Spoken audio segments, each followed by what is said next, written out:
So tell me a little bit about what makes you nervous, but what also makes you hopeful. Like there's a problem, we've identified that. You've identified some potential solutions, but what does the future look like? Like when you're having drinks with friends and talking about, the safety of Western civilization and your part in it, because I'm sure you realize the significance of your position right now and what you're doing, to help mankind in Indonesia. Like, what's the future look like?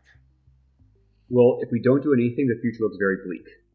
And that is worrisome and concerning. And hence, again, why I believe all of our governments in the West are acting upon this because they're seeing the doomsday.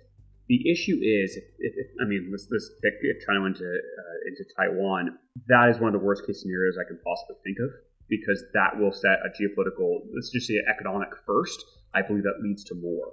And if that happens, to put something currently into production in, let's say, Canada, because I know that very well, you're talking anywhere from 5 to 15 to 20 years. The 20 is obviously in the longer end, but you're quite literally looking at 5 to 10 years just to put something into production.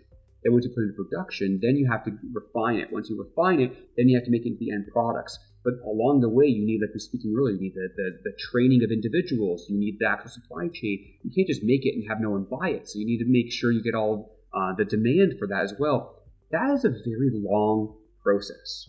Whereas in other countries, say in Indonesia, we went from clicking yes on essentially creating our company and our corporate documents to being in production and being a revenue generating producer within 15 months.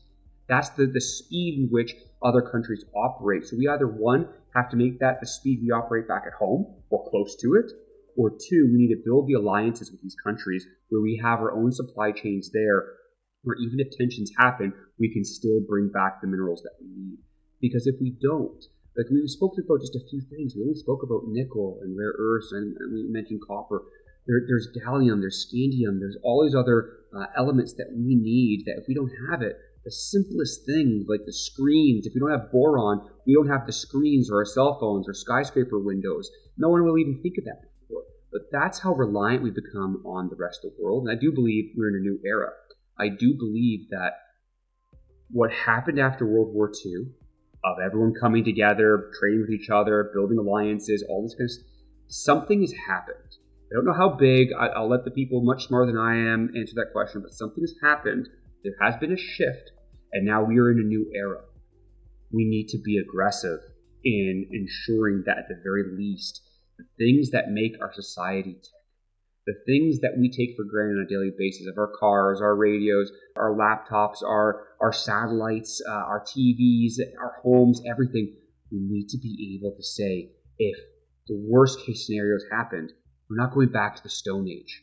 And right now, if that happened tomorrow, we would go back to the Stone Age. We cannot do it in North America. We cannot do it in the West. We need the rest of the world. So we need to be putting those footprints down. So for Noosa Nickel, the way that I see this, with myself being a born and raised Canadian, Robert being born and raised in Indonesian, but now he's built his whole family in Canada since 2007, we want to see this cross-country alliance of working with these two countries that have very similar values. They're both democracies. They want to see things pushed forward, and they want to do more trade with each other.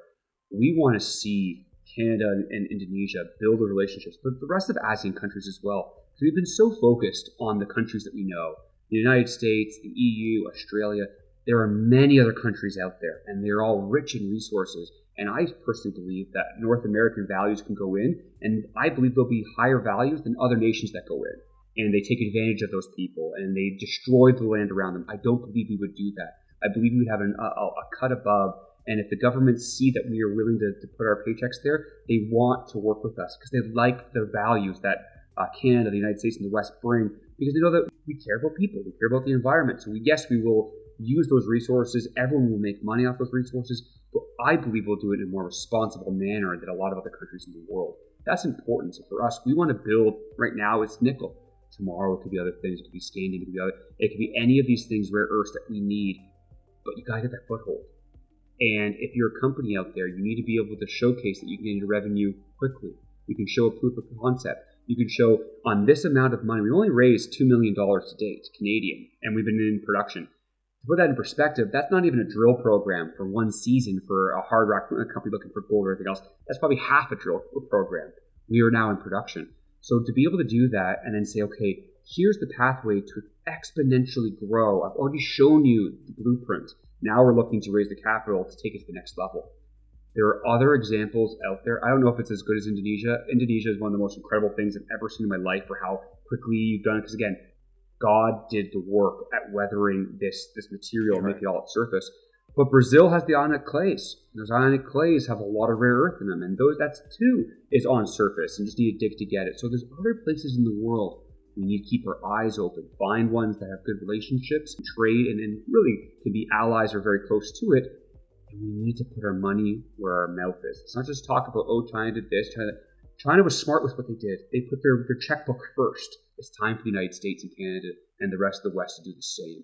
So very excited for what we have ahead of us for New Nickel Corp. We're going public next quarter, and we're going on the TSX venture. Very excited about the ability to one day potentially be the entire supply chain that can be influenced by the West. Indonesian citizens as our main drivers in our business are working alongside the company, not taking advantage of the country, but then also be able to bring that back to the West. That's just one critical mineral.